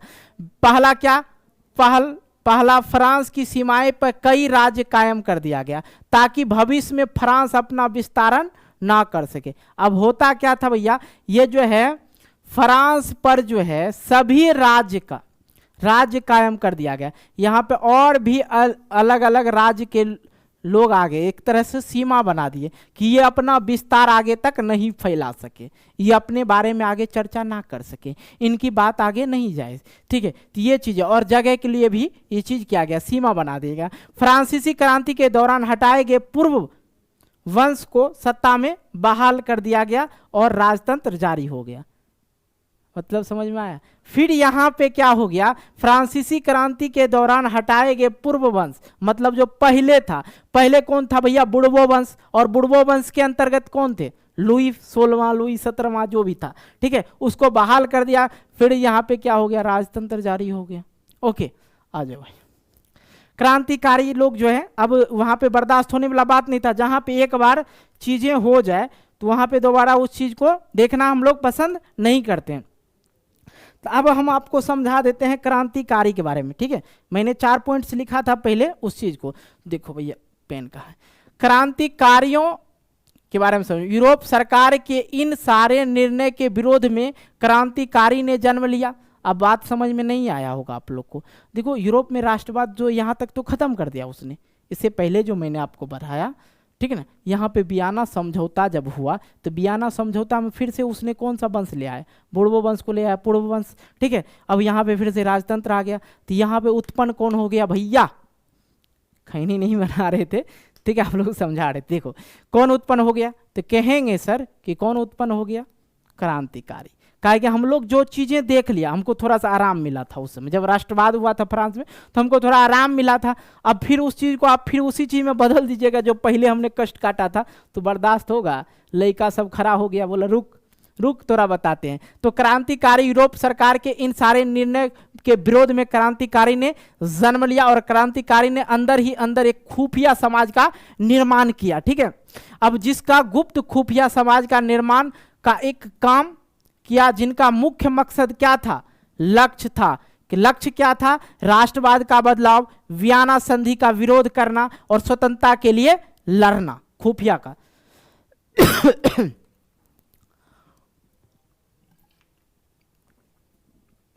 आ जाओ भाई। ये चीज जो थी किसके, खुफिया, जो खुफिया था, क्रांतिकारी लोग जो था अंदर ही अंदर अपना संगठन बनाए रखा और बना के ये चीजों को, ये चीज चाहते थे, इसी का ये लक्ष्य जो था यही था। ओके, आ जाओ भाई। अब यहां पे आता है जोसेफी मैथ्सिनी होता है, ठीक है। तो इसको आप लोग अगर याद ना रहे तो मेजनी समझे, ठीक है। मैथ्सिनी नहीं, मेजनी आप लोग याद रखें। और ये जो थे एक इटालियन थे जिन्होंने अंदर ही अंदर 2 गुप्त संगठन का निर्माण किया। इटालियन थे और इसने भी क्या किया, अंदर ही अंदर 2 गुप्त संगठन का निर्माण किया। पहला यंग इटली, दूसरा जो है यंग यूरोप वर्ण, ठीक है। अब सभी रूढ़िवादी में मेजनी से डरते थे और इटली के एकीकरण करना चाहते थे। इटली का क्या करना चाहता था, एकीकरण करना चाहता था। ओके, आ जाओ भाई। अब क्रांतिकारियों का युग जो है 1830 से 1884 की कहानी हम आपको समझाते हैं। क्रांतिकारी, अब जो यूनान में स्वतंत्रता के लिए संघर्ष 1821 से प्रारंभ हुआ था, यूनानी लड़ाई में अनेक मदद किया और लड़ाई में यूनानी खुद, अब देखो ध्यान देना यहाँ पे कहानी आप लोग को लग रहा होगा कि सर जी तो बदल दिए कहानी, नहीं भैया। क्रांतिकारी लोग जो था 1800, क्रांतिकारियों का युग जो 1830 से 1884 की कहानी बता रहे हैं। अब यहाँ पे जो मेजनी था, इसने 2 गठन का निर्माण किया, एक यंग इटली का, एक यंग यूरोप का। तो इसमें जो था, जो रूढ़िवादी मेजनी से डरते थे, सभी रूढ़िवादी क्या, अरेंज मैरिज, मैंने बताया था जो प्रक्रियावाद से चलता है, ये डरते थे और इटली के एकीकरण करना चाहते थे। अब यहाँ पे जो क्रांतिकारी जो था उसने क्या किया कि भैया एक चीज बताओ कि लाठी डंडा से नहीं होगा, अब हमें कुछ ना कुछ समाज में बदलाव करना होगा तभी जाके होगा। तो यूनानी में स्वतंत्रता के लिए 1821 में ही प्रारंभ कर दिया गया था और यूनानी लड़ाई में अनेक मदद किया था। कौन?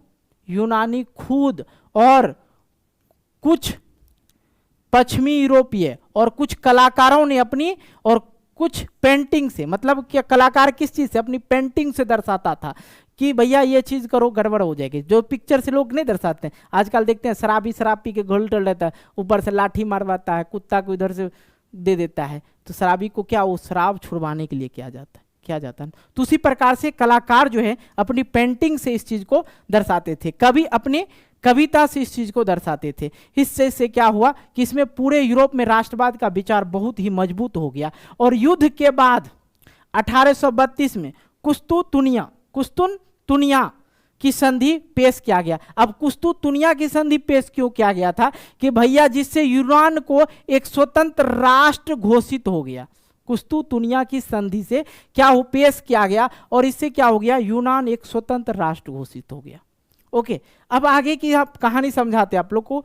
रोमानीवादी, अब देखो रोमानीवादी क्या है, ये चीज दिख रहा है जी। रोमानी मतलब कल्पना और राष्ट्रीय भावना। अब यहाँ पे राष्ट्रीय विकास केवल युद्ध और क्षेत्रीय विस्तार से नहीं होगा, इसके लिए हम काव्य, कला, कहानी, किस्सा और संगीत की मदद लेनी पड़ेगी। जैसे रूस में एक भाषा पोलिश का प्रयोग करके राष्ट्रवादी के रूप में किया गया। तो ये जो कहानी थी भैया तो पेंटिंग दिखाना होगा, काव्य मतलब कहानी सुनाना होगा लोगों को, कला दिखाना होगा, किससे सुनानी होगी, तभी जाके राष्ट्रवाद संभव है। अब ऐसे लाठी लेकर मार देंगे, कपाड़ फाड़ देंगे, तुम गलत करता है, नहीं होगा। लोगों को समझाना होगा, प्यार से समझाना होगा। कहते हैं ना जो मार से नहीं होता है वो प्यार से होता है। ओके, आ जाओ भाई। 1830 से 48 की जो थी यूरोप की आर्थिक स्थिति बहुत ही खराब थी। मैंने यहाँ पे आप लोग को एक पॉइंट बढ़ाया 1830 से 1884, ठीक है। तो इसमें जो था 1830 से 48 की जो बीच की कहानी थी, इसमें क्या होता है ध्यान दीजिएगा, एक एक कहानी को समझना है। तो भैया हुआ क्या था, यूरोप में जो है यूरोप की आर्थिक स्थिति इतना खराब हो गया कि भैया भुखमरी होने लगा। वहां पे देखो इतनी कठिन थी कि इस समय यूरोप की स्थिति इतना डगमगा गया था कि भूखमरी यूरोप में शुरू हो गया था। लेकिन इस समय जो यूरोप के लोग खेतों में अनाज जो पौधे लगाए थे वो भी डूब गए थे और इधर भूखमरी शुरू हो गई। बहुत ही ज़्यादा कठिनाई का सामना करना पड़ रहा था। और इस समय में यूरोप को अब देखो भैया हुआ क्या, 1830 से 1848 के बीच में तो युद्ध चल ही रहा था, क्रांतिकारी लोग कर ही रहा था, लेकिन यहाँ पे भूखमरी हो गया। काहे क्यों आ गया था, कहा बाढ़ आ गया था, ठीक है। और बाढ़ आया तो जितना भी वहाँ का जो पेड़ पौधा लगाया था, किसान लोग जो खेती किया था, वो जो है डूब गया। अब डूब गया, दूसर देश वाला ओकरा सहायता भी नहीं करेगा। उस समय जब लड़ाई होगा सहायता करेगा जी, नहीं करेगा। तो इसलिए इनको ज़्यादा कठिनाई करना पड़ा। तो ये भी एक दृश्य था यूरोप की कहानी में। अब देखो जन विद्रोह, अब जन विद्रोह होने लगा। भैया इनको खाने पीने के लिए तो पुर नहीं रहा था, करेगा कि चलो भाई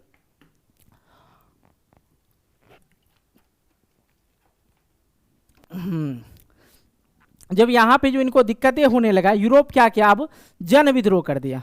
जन विद्रोह मतलब जन मतलब लोगों ने क्या क्या विद्रोह कर दिया। यूरोप के जितने भी लोग थे उसने सरकार के खिलाफ विद्रोह स्टार्ट कर दिया। और सरकार को लोग बताना चाह रहा था कि अब मनमानी नहीं चलेगी, नहीं चलेगी, अब आपकी मनमानी नहीं चलेगी, नहीं चलेगी, क्योंकि अब हम लोग भूखे प्यासे मर जाएंगे। आपके नियम शर्त मुझे पसंद नहीं है, आप हमें जरूरत की चीज़ों को उपलब्ध कराएं, पूर्ति करें, ठीक है। आप हमें जो ज़रूरत है उस चीज़ों को पूर्ति कराएं। अब आपकी हम सरकार को नहीं मानेंगे, आपकी नियम और शर्तों को हम लोग नहीं मानेंगे। अब हमारी अगर ऐसी स्थिति रही तो हम मर जाएंगे। सरकार है, कुछ हमारे लिए कीजिए, जो हमारी ज़रूरत की चीज़ें हैं वो हमको दीजिए। जन विद्रोह के बाद क्या होता है कि भैया जर्मनी में एकीकरण की कहानी शुरू हो जाती है। जर्मनी में एकीकरण की कहानी शुरू हो जाती है। अब देखो जर्मनी में जो एकीकरण होते हैं, 1848 में यूरोपियन सरकार ने बहुत कोशिश किया, परंतु जर्मनी का एकीकरण नहीं कर पाया, क्योंकि राष्ट्र निर्माण की ये दिख रहा है, ये वाला ये दिख रहा है, नहीं दिख रहा होगा, तो उदारवादी, यहां पे क्या लिखा भैया, उदारवादी पहल राजशाही और फौज ने मिलकर दबा दिया, ठीक है, और यह भार परसा ने ले लिया। नहीं समझ में आया, नहीं समझ में आया, देखो ध्यान दो, देखो 1848 में यूरोपीय सरकार ने क्या किया, जर्मनी का एकीकरण करना शुरू किया। अब जर्मनी का एकीकरण शुरू करना तो चाहा, लेकिन वह जो है एकीकरण में सफल नहीं हो पाया। अब क्यों नहीं हो पाया, क्योंकि राष्ट्र निर्माण यह उदारवादी पहल राजशाही और फौज ने मिलकर उसे क्या किया, दबा दिया था। उदारवादी लोग और फौज मिलकर उनको दबा दिया, सरकार को बोला नहीं होगा, तो यह भार किस पे फेंक दिया, ये परसा पे फेंक दिया, यह भार जो है परसा पे फेंक दिया गया। अब परसा ने ले लिया, और उस समय परसा का मुख्यमंत्री ओटोमैन बिस्मार्क, ठीक है, ओटोमैन बिस्मार्क, ठीक है, ये चीजें दिखाता हूं, पता नहीं ब्लू से नहीं दिख रहा होगा, बिस्मार्क था, ठीक है, कौन था, ओटोमैन बिस्मार्क, जिनको परसा का राष्ट्रीय एकीकरण की नेतृत्व में किया गया था। क्या किया गया था समझना, परसा ले लिया अपने हत्थे कि भैया अब हम जो है क्या करेंगे क्या करेंगे, जर्मनी का एकीकरण करेंगे। और उस समय जब ये चीज बोला गया कि भैया अब हम करेंगे, तो उस समय क्या हुआ था, देखो पसीना बार बार आ जाता। तो उस समय जो था परसा का मुख्यमंत्री कौन था, ओटोमैन बिस्मार्क, और जिसका परसा राष्ट्रीय एकीकरण नेतृत्व किया, ठीक है, परसा राष्ट्रीय एकीकरण का नेतृत्व किया। और 7 वर्ष के दौरान ऑस्ट्रेलिया, डेनमार्क और फ्रांस से युद्ध में परसा की जीत हुई और एकीकरण की प्रक्रिया पूरी हुई, तथा 1871 में वर्साय में हुआ था एक समारोह। परसा ने राजा विलियम प्रथम के जर्मन को सम्राट घोषित कर दिया गया। तो भैया यहाँ पे जो इसको लड़ना पड़ा किन के बीच, मतलब 7 वर्ष के बाद, तो नेतृत्व इसने परसा राष्ट्रीय एकीकरण का नेतृत्व कर दिया था। 7 वर्ष के दौरान क्या हुआ, ऑस्ट्रेलिया, डेनमार्क और फ्रांस तीनों से परसा युद्ध जीत गए, और युद्ध जीतने के बाद एकीकरण की प्रक्रिया पूरी हो गई कब, 1871 ईस्वी में। वर्साय में एक समारोह में परसा ने राजा विलियम प्रथम को क्या किया, जर्मन का सम्राट घोषित कर दिया। अब ये चीजें समझ में आ गया। अब ये एक चीज और पूछा जाता है एग्जाम में, क्वेश्चन में, कि जर्मनी के एकीकरण में बाधाएं क्या थी, है ना, जर्मनी के एकीकरण में। तो भैया जर्मनी पूरी तरह से विखंडित राज्य था, जिसमें 300 से छोटे बड़े राज्य थे, जिनमें धार्मिक, राजनीतिक तथा सामाजिक विषमताएं भी मौजूद थी, ठीक है। वहां परसा की शक्तिशाली राज्य भी था, एवं अपना प्रभाव बनाए हुए उसने जर्मन राष्ट्रवाद की भावनाओं का अभाव था, जिसके कारण एकीकरण का मुद्दा उनके समझ में नहीं आता था। समझ में आया। तो जर्मनी के एकीकरण में जो बाधाएं थी, ये भी चीज थी कि भैया जर्मनी में जो थे 300 से अधिक छोटे बड़े राज्य थे, और सबका अपना अपना घमंड अलग था, ठीक है, सबका धर्म अलग था, विषमताएं थी सब में, ये बनता नहीं था। लेकिन वहां पे एक शक्तिशाली राज्य भी था, कौन था, परसा था, जिसने अपना प्रभाव बनाए हुए रखा, और उसने जर्मनी की राष्ट्रवाद की भावनाओं का अभाव जो था उसको पूर्ण किया, जिसके कारण राष्ट्रीय एकीकरण की मुद्दा उसके समझ में नहीं आ रहा था, अभाव था। मतलब ये चीजें समझ में आया, नहीं समझ में आया होगा। देखो उससे जर्मन राष्ट्रवाद की भावना का अभाव था, वहां के लोगों को जो था जर्मन राष्ट्रवाद की भावनाओं का अभाव था, जानकारी नहीं था, जिसके कारण एकीकरण मुद्दे उनके समझ में नहीं आते थे। लेकिन शक्तिशाली कौन थे, परसा था। परसा जो है उनको चाहता था, प्रभावित करता था, भैया समझ लो एकीकरण कर लेते हैं, ठीक है। अब एकीकरण का मतलब क्या होता है, ये चीजें मैं आप लोग को आगे समझाऊंगा, टेंशन नहीं लेना। आ जाओ, अब देखो इटली के एकीकरण, ठीक है, इटली के एकीकरण में क्या क्या चीजें थी, एक एक पॉइंट को हम आपको समझा रहे हैं, ठीक है। चलो भैया, हेलो, चलो, इटली जर्मनी के एकीकरण का इतिहास में 19वीं सदी के पहले इटली में 13 राज्य थे। इटली में कितने राज्य थे, 13 राज्य थे, ठीक है। अब देखो इटली के एकीकरण में इटली के एकीकरण का जनक जो था जोसेफ मेजनी को माना जाता है। पहला चीजें ये चीजें याद रखना, ठीक है। मेजनी का जन्म जनेवा में हुआ था।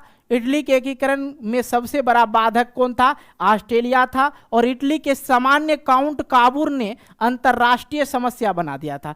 इटली के समस्याओं को काउंट काबूर ने क्या क्या? अंतरराष्ट्रीय समस्या बना दिया था, ठीक है। अब देखो, इटली के एकीकरण में तलवार गैरीबाल्डी को कहा जाता है। इटली के एकीकरण में तलवार किसको? गैरीबाल्डी को कहा जाता है। और इटली के एकीकरण में श्रेय जो है मेजनी, काउंट काबूर और गैरीबाल्डी को दिया जाता है। और यंग इटली की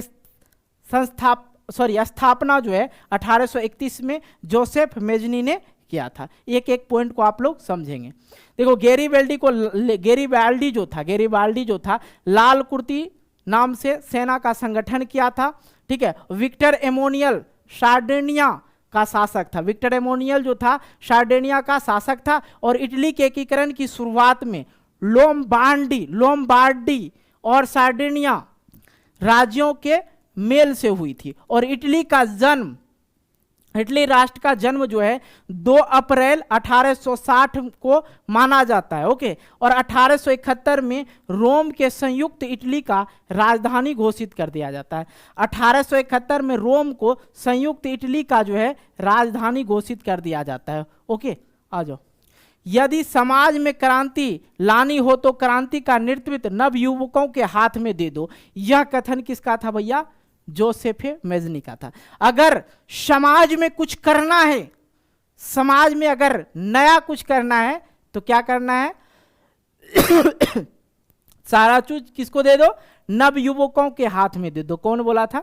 जोसेफ मेजनी। क्योंकि ये इस तरह के प्रश्न जो भैया एग्जाम में पूछ देगा तो गड़बड़ नहीं करना हुआ ना। अब देखो, इटली के एकीकरण में 1871 ईस्वी में काउंट काबूर ने किया था। और इटली की एकता का जन्मदाता नेपोलियन था। इटली की एकता का जन्मदाता कौन था? नेपोलियन था। एकीकरण का मतलब होता है एकता ही। आ जाओ, जोसेफ मेजनी के बारे में समझ लो। जोसेफ मेजनी एक एक को अलग अलग करके हम लोग समझ लेते हैं। रिपब्लिक पार्टी का प्रमुख, इटली के संस्थापक, उसका लक्ष्य शिक्षा के साथ इटली के एकीकरण 1831 और 1848 क्रांतिकारी 1830 से मैंने बताया था, थोड़ा सा देख लो। 30 से क्रांतिकारियों का विद्रोह को असफलता से युद्ध के जरिए इतालवी राज्य को जोड़ने की जो जिम्मेदारी थी सार्डिनिया और पीडमाउंट के शासक विक्टर एमोनियल ने द्वितीय पर आ गया, ओके। जोसेफ मेजनी जो थे कौन थे? रिपब्लिक पार्टी के प्रमुख तथा इटली के संस्थापक, तथा उसका जो लक्ष्य था क्या था? इटली का एकीकरण था। तो हुआ कि 1831 और 1848 में जो क्रांतिकारी थे विद्रोह असफल रहा। असफलता से युद्ध के जरिए इतावली राज्य को जोड़ने की जो जिम्मेदारी थी सार्डिया और पीडमाउंट के शासक विक्टर एमोनियल द्वितीय पर आ गया था, ठीक है। अब देखो, नेक्स्ट आ जाता है काबूर। इसके बारे में भी पूछा जा सकता है, तो ध्यान देना क्या लिखना है। यह ना तो क्रांतिकारी थे और ना ही जनतंत्र में विश्वास थे। इनको जनतंत्र में विश्वास ही नहीं थे, लेकिन फिर भी इसका एकीकरण प्रक्रिया में सहयोग रहा, नेतृत्व किया। और अपने चतुर कूटनीति से फ्रांस और ऑस्ट्रेलिया के बीच में जो युद्ध हुआ था उसमें काबूर ने जीत लिया। कूटनीति समझते हैं जी? कूटनीति समझते हैं? देखो, जिसको राजनीति में आना है उसे कूटनीति आनी चाहिए। अब देखो, कूटनीति क्या होता है। देखो भाई, कूटनीति क्या होता है समझाते हैं। थोड़ा सा पसीना सीना जो है पूछना जरूरी है। चलो देखो, कूटनीति क्या होता है समझना मेरे भाई। कूटनीति अब देखो, हम अब प्रधानमंत्री बनेंगे या मुख्यमंत्री बन रहे या मुखिया बन रहे। मच्छर कहाँ आता है? चलो मुखिया बनेंगे तो हम जनता क्या बोलेंगे?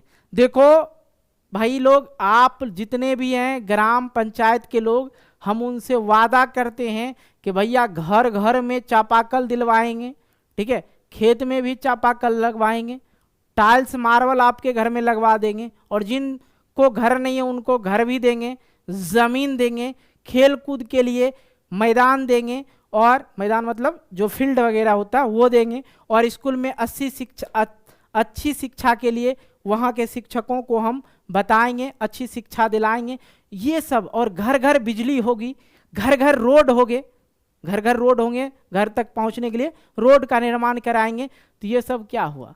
अरे भैया, जीतने के बाद कोई कुछ नहीं देता है, यो बात याद रखिएगा। जीतने के बाद कोई कुछ दे ना दे, लोगों के बात में आ जाता है, अरे भाई वो तो बोल रहे हैं इतना चीज देंगे। वो क्या किया, तो ये कूटनीति जो होता है वही होता है। चीजें समझ में आई? ओके, तो ये कूटनीतिज्ञ थे। यह जो थे यह ना क्रांतिकारी थे और ना ही जनतंत्र में उसमें विश्वास भी था, लेकिन इनके अंदर क्या था, कूटनीतिज्ञ था। ठीक है, समझ में आए? आइए आते हैं Joseph Garibaldi, hero of red shirt के नाम से जाना जाता था। 1807 में वे दक्षिण इटली और दो सिसिलिया, क्या है, सिसिलिया के राज्य में प्रवेश कर गए और स्थानीय किसानों के समर्थन पाने में सफल रहा और स्पेनिश शासकों के युद्ध में बड़ा योगदान रहा और इन तीनों के वजह से इटली की एकीकरण हो गया। विक्टर एमोनियल द्वितीय को एकीकृत इटली का राजा घोषित कर दिया गया क्योंकि वह दयालु था और सार्डिया के राजा भी रह चुके थे। समझ में आया? किसके बारे में? गैरीबाल्डी। अब देखो गैरीबाल्डी जो थे हीरो ऑफ रेड शर्ट के नाम से जाना जाता था भैया। 1807 में वे दक्षिण इटली और दो सिसिलिया के राज्य में प्रवेश किए और वहाँ के जो स्थानीय लोग थे, जो किसान थे, और साथ अच्छा भेदभाव किया और उनका उसने दिल जीत लिया, समर्थन पा लिया और स्पेनिश शासक के युद्ध में बड़ा योगदान भी दिया और इन तीनों के वजह से जो इटली एकीकृत हुआ था। विक्टर एमोनियल द्वितीय को एकीकृत इटली का राजा घोषित कर दिया क्योंकि वह दयालु था। उसी के अनुसार, इसी गैरीबाल्डी के अनुसार जो है इसको बनाया गया क्योंकि ये सार्डिया के राजा भी रह चुके थे। कौन? ये। आई होप आप लोग को समझ में आया। ठीक है, अब देखो नेक्स्ट चीजें समझते हैं। अब देखो जर्मनी के एकीकरण को समझिए। ठीक है, अब जर्मनी के एकीकरण थोड़ा सा कुछ पॉइंट्स को समझते हैं। जर्मनी का एकीकरण बिस्मार्क ने किया। किसने किया? बिस्मार्क ने किया। और बिस्मार्क पर्सा के शासक विलियम प्रथम को क्या प्रधानमंत्री था? बिस्मार्क पर्सा के शासक विलियम प्रथम का प्रधानमंत्री था। ठीक है, ध्यान से समझना है, गड़बड़ हो रहा है यहाँ पे लिखा हुआ, ये चीजें गलती है। ठीक है, चलो भाई, कितना हो गया? 1 घंटा हो गया। देखो यहाँ अनकट वीडियो है, मतलब इसको कट नहीं किया जाएगा। ठीक है, तो इसलिए इस चीज को इग्नोर करना है। आ जाओ भाई, जर्मनी के एकीकरण हम लोग समझ रहे थे। ध्यान देना कि भैया ये जर्मनी का एकीकरण किसने किया? बिस्मार्क ने किया था। बिस्मार्क पर्सा के शासक, पर्सा के जो शासक थे विलियम प्रथम को क्या बनाया? प्रधानमंत्री बनाया था। जर्मनी का सबसे शक्तिशाली राज्य क्या था? पर्सा था। बिस्मार्क ने जर्मनी के एकीकरण पर्सा के नेतृत्व में करना चाहता था और विलियम जर्मन संघ के सम्राट को ताज 8 फरवरी 1871 ईस्वी में पहनाया गया। विलियम को जर्मन संघ के सम्राट का ताज 8 फरवरी 1871 ईस्वी में पहनाया गया। बिस्मार्क को सबसे अधिक भय किससे था भैया?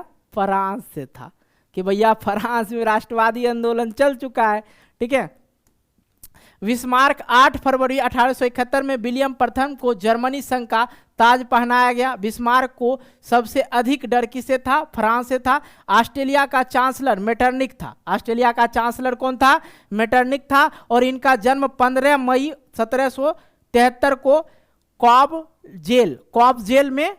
कॉब्जेल नामक नगर में हुआ था। उनके पिता संपत्ति तथा जागीर, ठीक है, संपत्ति तथा जागीर नेपोलियन बोनापार्ट ने जब्त कर लिया था। जो ऑस्ट्रेलिया का चांसलर था भैया, ध्यान देना, ऑस्ट्रेलिया का जो चांसलर था मेटरनिक था और इसका जन्म हुआ था 15 मई, यहाँ पे गई लिखा गया है, तो मई को 1771 को कॉब्जेल नामक नगर में हुआ था। उनके पिता का संपत्ति और जागीर जो था इन नेपोलियन बोनापार्ट क्या कर लिया था? जब्त कर लिया था। ठीक है, और इनका जो शादी हुआ था 1795 में, 1795 में ऑस्ट्रेलिया के तत्कालीन चांसलर की कनिज की पुत्री, ठीक है, के साथ हुआ था इसका शादी। किसका? मेटरनिक का। फ्रैंकफर्ट संविधान की सभा 1848 ईस्वी में किया गया।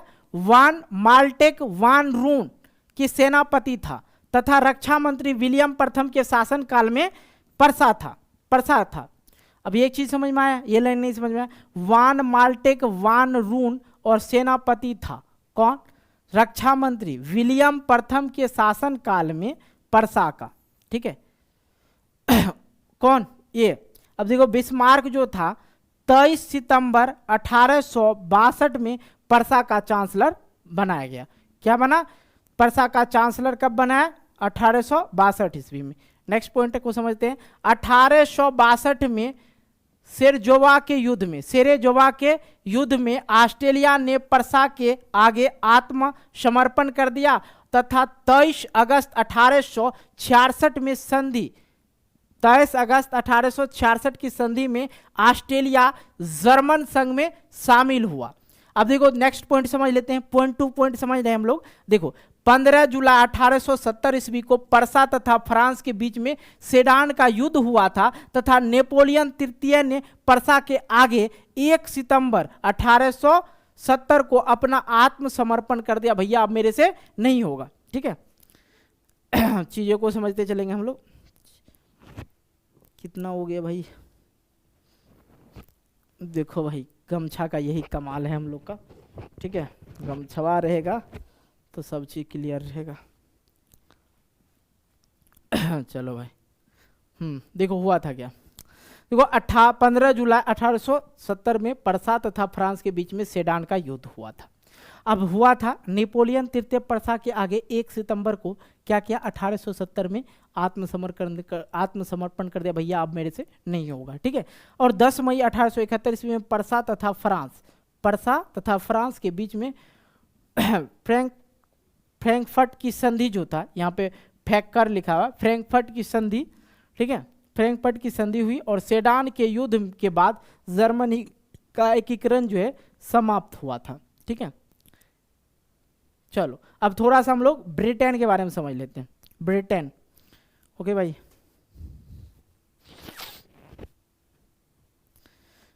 चलो, स्कॉटलैंड में 18वीं शताब्दी के पहले कोई भी ब्रिटिश नेशन नहीं था।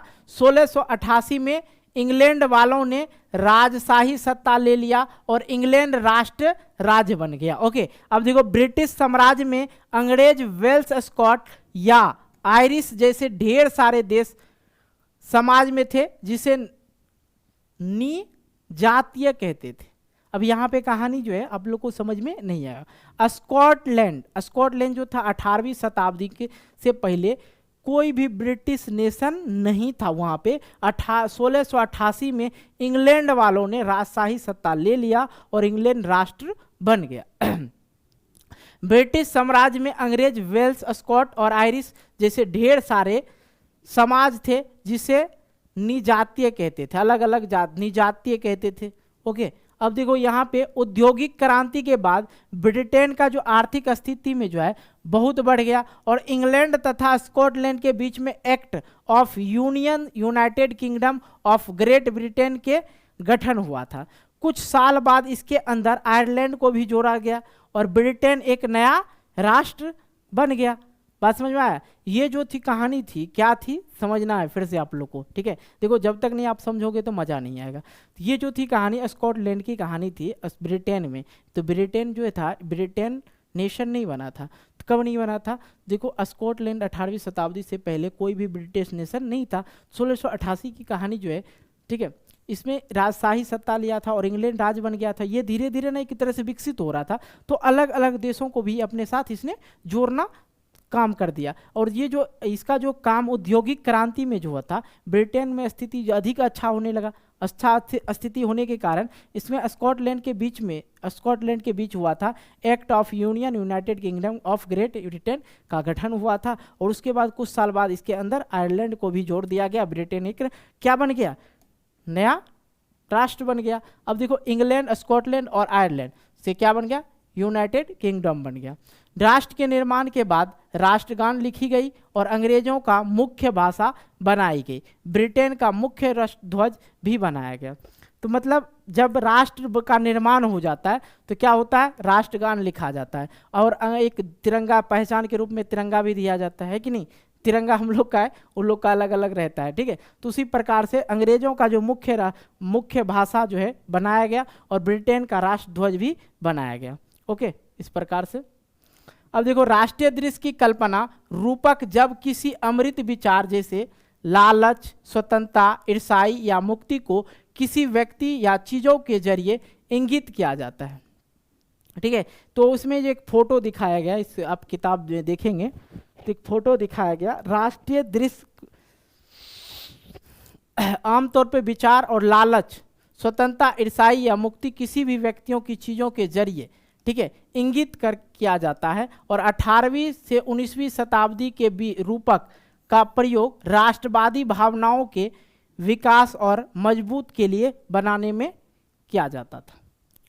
ठीक है, अब देखो राष्ट्रीयवाद और साम्राज्यवाद समझ लेते हैं। कुछ पॉइंट जो अगर आप लोग को अगर नहीं समझ में आए तो कमेंट करना, फिर नेक्स्ट वीडियो में आप लोग को बता दूंगा, टेंशन नहीं लेना। 19वीं शताब्दी तक जो राष्ट्रवाद की भावना थी अब वह समाजवाद में बदलने लगा। ठीक है, राष्ट्रवाद और समाजवाद ये भी चीजें समझना है। राष्ट्रवाद जो था, जो 19वीं शताब्दी तक जो राष्ट्रवाद की भावना थी वो साम्राज्यवाद में बदलने लगा। अब देखो साम्राज्यवाद क्या होता है ये चीज़ भी जानना जरूरी है। राष्ट्रवाद तो मैंने बता दिया, राष्ट्रवाद बताया ना जी। अब साम्राज्यवाद देखो, जब कोई देश अपने देश की शक्ति को बढ़ाता है, जैसे आर्मी या अन्य साधन का प्रयोग करके, उसे साम्राज्यवाद कहते हैं। ठीक है, राष्ट्रवाद में बताए थे आपको। देखो 1878, ठीक है, 78 के बाद यूरोप में गंभीर राष्ट्रवादी तनाव का स्रोत बल्कि क्षेत्र या इस क्षेत्र में भौगोलिक और जातीय विभिन्नता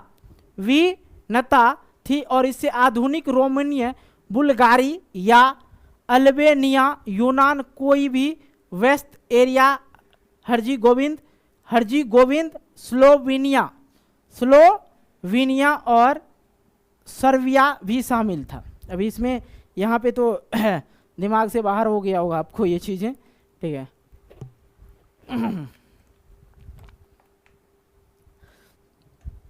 चलो भैया थोड़ा सा हम देखो, ये पसीना के कारण बहुत दिक्कतें हो रही है। चलो आप लोग ध्यान देना। देखो भैया साम्राज्यवाद मैंने बताया, राष्ट्रवाद बताया था आपको। राष्ट्रवाद क्या बताया? राष्ट्र, अपने राष्ट्र के प्रति हित, प्रेम भाव, देशभक्ति हो, उसे राष्ट्रवाद कहते हैं। राष्ट्र क्या होता है? जहाँ पे समान नस्ल, समान धर्म के लोग होते हैं, समान भाषाएं होती, वो राष्ट्र होते हैं। लेकिन अगर ये 19वीं शताब्दी के बाद जो है, 19वीं शताब्दी तक तो राष्ट्रवाद चला, भावना थी। अब उसके बाद साम्राज्यवाद आ गया। साम्राज्यवाद में क्या होता है? जब कोई देश अपने देश की शक्ति को बढ़ाता है, ये जैसे आर्मी से या अन्य साधन का प्रयोग करके, उसे ही साम्राज्यवाद कहते हैं। ठीक है, अभी हम लोग के भारत में आर्मी वगैरह क्या है? भारत का बल है कि नहीं? तो 1878 के बाद जो है यूरोप में गंभीर राष्ट्रवादी तनाव को स्रोत बाल्कन क्षेत्र में था। क्या था? बाल्कन क्षेत्र में था, और इस क्षेत्र में भौगोलिक और जातीय भिन्नता थी।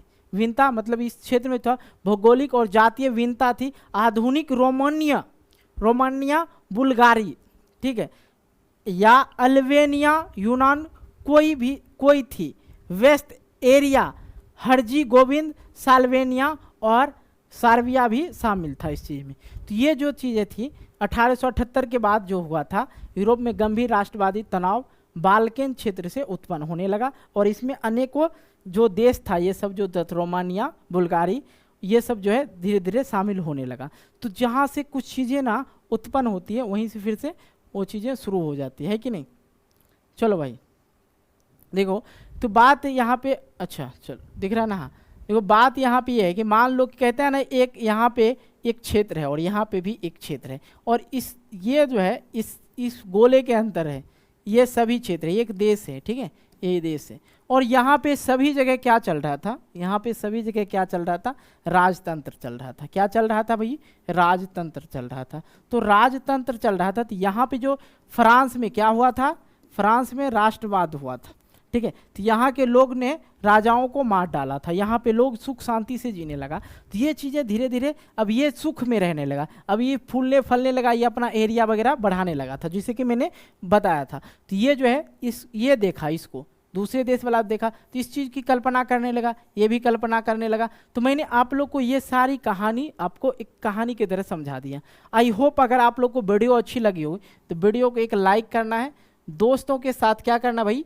शेयर कर देना, एक शेयर कर देना, एक लाइक कर देना, और हाँ भैया चैनल नए हो चैनल को सब्सक्राइब कर लेना। मैं एक ही वीडियो में पूरा अध्याय आप लोग को कंप्लीट करा था। बाकी चीज़ों देखते हैं यूट्यूब वगैरह पे, तो वेब सीरीज की तरह आप लोग को पार्ट 1 पार्ट 2, पार्ट 3, पार्ट 4 करके आता है। 16 घंटा के यूरोप में राष्ट्रवाद पढ़ाएंगे हम, 1 घंटे में आप लोग को पूरी चीज़ें समझा दी। और सबसे बड़ी बात कि हम यूरोप से रिलेटेड चीज़ बहुत चीज़ें आप लोग को समझाए कहानी की तरह, ठीक है। अगर वीडियो अच्छी लगी तो वीडियो को लाइक करना, दोस्तों के साथ शेयर करना, और हाँ भैया चैनल पर नए हो चैनल को सब्सक्राइब करके नोटिफिकेशन बेल को प्रेस करके ऑल कर लेना। और अगर आप लोग को इसका नोट्स डाउनलोड करना, कहाँ गया भैया, हाँ नोट्स डाउनलोड करना मतलब PDF डाउनलोड करना है, तो आप लोग को सर्च करना है गूगल या क्रोम ब्राउजर में Aryan online classes, free of cost है, कोई चार्ज देने की ज़रूरत नहीं है। आर्यन ऑनलाइन क्लासेस, ठीक है, .com लगा दीजिएगा, यहाँ पे .com सर्च कर लीजिएगा, ठीक है। अगर आप लोग को उस टेलीग्राम चैनल ज्वाइन करना है, टेलीग्राम में भी आप लोग को यही सर्च करना है आर्यन ऑनलाइन क्लासेस, जहाँ पे भी सर्च करेंगे आप लोग को आर्यन ऑनलाइन क्लासेस ही सर्च करना है। टेलीग्राम में भी आप लोग को मिल जाएगा। अगर आप लोग इंस्टाग्राम चलाते हैं तब तो आप लोग वहाँ पे भी इंस्टाग्राम में भी आप लोग सर्च कर सकते हैं क्या, आर्यन ऑनलाइन क्लासेस। तो आई होप आप लोग को समझ में आ गया होगा। तो इस वीडियो को हम यहीं पे ख़त्म करते हैं, मिलते हैं एक नए वीडियो को लेकर, तब तक के लिए बाय बाय, जय हिंद जय भारत।